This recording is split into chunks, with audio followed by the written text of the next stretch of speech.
Mutual funds మీద December 19న wealth వ్యాగాన్ మరియు మిరే asset సంయుక్తంగా కండక్ట్ చేసే ఎడ్యుకేటివ్ వెబినార్ కి రిజిస్టర్ అవ్వండి.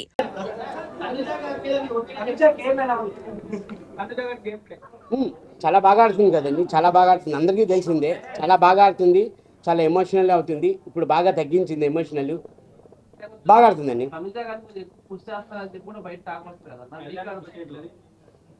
పుషింగ్ అన్నది అది ఏముందండి, పుషింగ్ అన్నది ఏమీ లేదు కదండి. తను కష్టపడుతున్నారు, ఎఫర్ట్ పెడుతున్నారు, ప్రతి ఒక్కరు కష్టపడుతున్నారు. నా బాడీకి, నా పర్సనాలిటీకి నేనే ఎఫర్ట్ పెట్టాను, వాళ్ళు ఎందుకు పెట్టరండి? 100% పెడతారు కదా, ఎవరి గేమాలకి కంపల్సరీ ఎఫర్ట్ పెడతారు.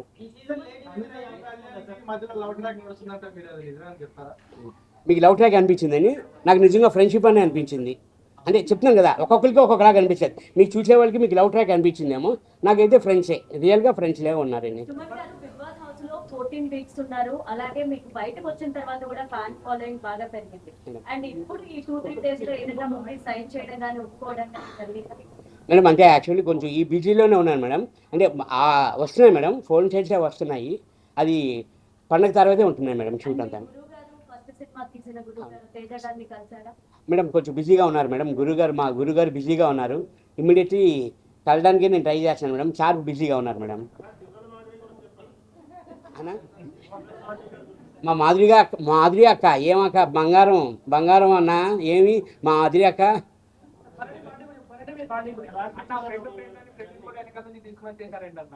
అన్న అదే అన్న, అది బన్నాన్ని కూడా అదే ఫోన్ చేశారు.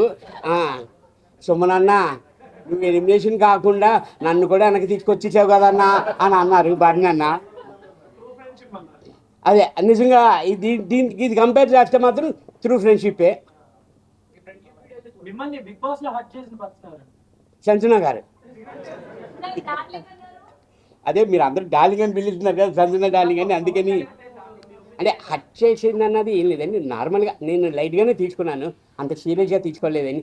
తర్వాత లేకపోతే నేను ఆ లాస్ట్ 13th వీక్లోని నేను హెల్ప్ చేశాను నేను ఆవిడకి. నా పాయింట్స్ కానీ, నా స్కోరింగ్ కానీ, నేను అవుట్ ఆఫ్ ది గేమ్ అయ్యాను. ఆ పాయింట్స్ కానీ, ఆ స్కోరింగ్ కానీ నేను సంజనా గారికే ఇచ్చాను నేను యాక్చువల్లీ. ఎందుకంటే అందరితో కంపేర్ చేస్తే లీస్ట్గా ఉన్నారు ఆవిడ, అందుకని నేను ఇచ్చాను. యాక్టింగ్ అన్నది ఏమీ లేదండి. అంటే నాది ఎలా ఉంటుందంటే, ఒకరు బాధ పెట్టినా నేను బాధ పెట్టాలి అని నేను చూడనండి. సర్లే అని అతని మెంటాలిటీ, అది నా మెంటాలిటీ ఇదండి. అన్నా బంగారం అన్నా పులి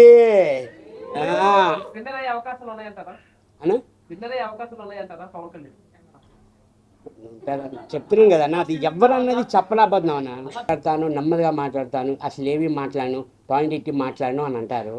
అక్కడి నుంచి ఇక్కడికి వచ్చిన తర్వాత అలాగ ఉండకూడదు, గట్టిగా మాట్లాడాలి అన్నది తెలుసుకున్నాను అన్న. బాగాను ఫ్రాంక్గా మాట్లాడలేదు. అంటే అక్కడ కూడా నేను ఫ్రాంక్గానే ఉన్నాను యాక్చువల్లీ. ఫేస్ టు ఫేస్ రియల్గా ఉండాలి. అంటే బయట ఉన్నది ఇంతకుముందు వేరు, బిగ్ బాస్ లో నుంచి బయటకు వచ్చిన తర్వాత ఇప్పటి నుంచి వేరు ఉంటది కదా. అవునండి. సో ఇంతకు ముందు ఎలా ఉన్నారు, ఇప్పటి నుంచి ఎలా ఉన్నారు, మీరు ఎలా తెలుసుకున్నారు? అంటే యాక్చువల్ అయితే ఫస్ట్ ఇంటి దగ్గర నుంచి అనుకుందామన్నా. ఇంటి దగ్గర నుంచి అయితే నా పనులు నేను చేసుకునేవాను కాదు. అక్కడ బిగ్ బాస్కి వెళ్ళిన తర్వాత అన్ని పనులు చేయవలసిందే, మనమే చేసుకోవాలి. కుకింగ్ కానీ అన్నీ ఏదైనా టోటల్గా అన్నీ మన పనులే చేసుకోవాలి, మనమే వండుకోవాలి, మనమే చేసుకోవాలన్నీ. తర్వాత బిగ్ బాస్ అయిపోయిన తర్వాత ఇంటికి వెళ్ళిన తర్వాత సేమ్ ఏ బిగ్ బాస్లో నేను కంటిన్యూ చేశానో, నా తిన్న ప్లేట్ నేనే కడుక్కున్నాను, నా బట్టలు నేనే ఉతుక్కున్నాను నేనే ఆ బిగ్ బాస్లో. సేమ్ ఇప్పుడు ఇంటికి వెళ్ళిన తర్వాత కూడా అదే నేను చేస్తున్నానన్న. అంటే నా ప్లేట్ నేను కడగట్లేదు కానీ నా బట్టలు నేను వాష్ చేసుకుంటున్నాను. వెళ్ళిన తర్వాత రిగ్రెట్ అయిన ఫీల్ ఏదైనా ఉందా హౌస్ లోపల, మీరు ఫీల్ అయిన మూమెంట్? ఏది మేడం? రిగ్రెట్ కాదు మేడం. అంటే నేను ఈ ఇండస్ట్రీకి వచ్చి 25 years అవుతుంది మేడం. షూటింగ్లో మనం వెళ్ళినా అవుట్డోర్లో వెళ్తాం, ఒక 10 days ఉంటాం, 15 days ఉంటాం, కాల్స్ మాట్లాడుకుంటాం, వీడియో కాల్స్ మాట్లాడుకుంటాం. అది కొంచెం అంటే ఫ్యామిలీని మిస్ అయ్యాను అన్న బాధ తప్ప ఎందుకు వెళ్ళాను అన్నది అనుకోలేదు మేడం. ఫ్యామిలీని మిస్ అవుతున్నానని చిన్న బాధ ఉండేది మేడం. బిగ్ బాస్ హౌస్ కి వెళ్ళక ముందు మీకు చిన్న మూవీ ఆఫర్స్ వచ్చాయి. బిగ్ బాస్ హౌస్ లో అసలు ఎంట్రీ అవ్వడానికి ఛాన్స్ ఎలా వచ్చింది? లేదు మేడం, యాక్చువల్లీ నాకు ఇది 3rd ఛాన్స్ మేడం. ఫస్ట్ వచ్చి సీజన్ నాకు 6 అనుకుంటాను, 5 అది నేను షూటింగ్ ఉండడంలోని నేను వెళ్ళాపోయాను మేడం. తర్వాత 2019లోని 7 అనుకుంటాను మేడం. 2019లోని అప్పుడు మా ఫాదర్ ఎక్స్పైర్ అవ్వడంలోని నేను వెళ్ళలేకపోయాను మేడం 2019లోని. ఇప్పుడు కూడా వెళ్ళాను అంటే ఇగో మా చిన్న ప్రపంచం మా అబ్బాయి ఆ, నువ్వు వెళ్ళాలి డాడీ, నేను నిన్ను బిగ్ బాస్లో చూడాలి అని అంటేనే ఫోర్స్ చేస్తే మా అబ్బాయి నేను వెళ్ళానండి. ఈ అబ్బాయిని హీరో ఇస్తారా కమిటీ వస్తారా? అన్న మీరు ఏది ఆదరిస్తే అదే నాన్న. బిగ్ బాస్ నుంచి వచ్చిన తర్వాత బయటకు వచ్చిన తర్వాత స్టేజ్ మీద నాగార్జున గారు మీ కెరియర్ గురించి మీకు ఏమన్నా చెప్పారా? పర్సనల్ గా ఏమన్నా చెప్పారా? అదే మంచి లైఫ్ ఉంటుంది ఫ్యూచర్లో, మళ్ళీ మనం కలుద్దాము అని అన్నాను. సినిమా అమ్మాయి ఏమన్నా చేస్తా అని చెప్పారా? లేకపోతే ఆయన ప్రాజెక్ట్ చెప్పారానా నెక్స్ట్ నా సినిమాలో నీకు అవకాశం ఇస్తాను అని చెప్పారానా. సార్, తనుజ పవన్ పడాల మధ్య ఏంటి సార్ డిఫరెంట్ ఏంటి? డిఫరెంట్ ఏం లేదండి, ఆడ మగ అంతే. ఆ డిఫరెంట్ అంటే ఏంటి నాకు అర్థం.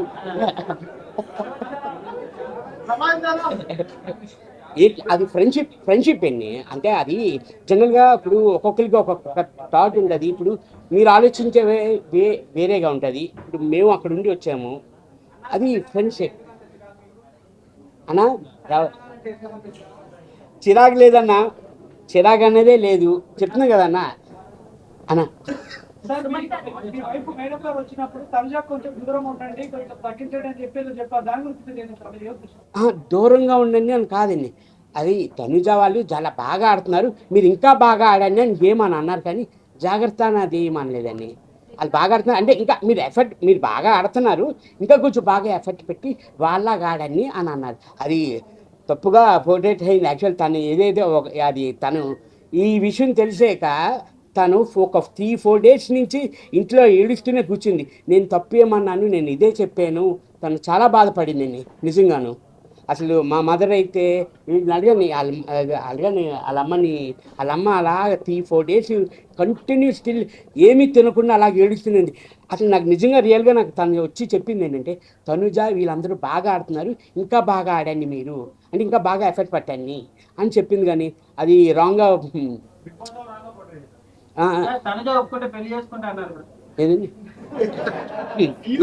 ఎందుకండి చక్కగా ఒక సంసారం నన్ను నడుస్తున్న దాన్ని. బిగ్ బాస్ హౌస్ లో శివాజీ బయటకు వచ్చిన తర్వాత శివాజీ గారు మిమ్మల్ని క్లోజ్ చేశారు కదా, సో దాని గురించి మీరేం చెప్తారు? శివాజీ అన్న నాకు ముందు నుంచి తెలుసండి. నాకు ఇక్కడే కాదు, ఈ బస్సులోనే కాదు, ముందు లొకేషన్లో కూడా అలాగే ఫ్రెండ్లీగా మాట్లాడుతూ ఉంటారు. అది నేను లైట్ తీసుకుంటాను. నేను అవునా, ఏమనిపించింది మేడం మీకు? క్లోజ్ చేసినట్టే అనిపించింది, మిమ్మల్ని కావాలని టార్గెట్ చేసి మాట్లాడుతున్నారు. యాక్చువల్లీ ప్రతి షూటింగ్లోని నన్ను అలాగే అర్చ్ చేసుకుంటారు, సుమనాన్న అని అర్చ్ చేసుకుంటారు నన్ను. నాకు అదేమీ అనిపించలేదు. అంటే ఏముంది మేడం, నా హైట్కి చూసారా, నా హైట్కి ఎవడైనా కింద నువ్వు వంగాల్సిందే, అది హ్యాపీ కదా మేడం మనకి. ఒక కమేడియన్ని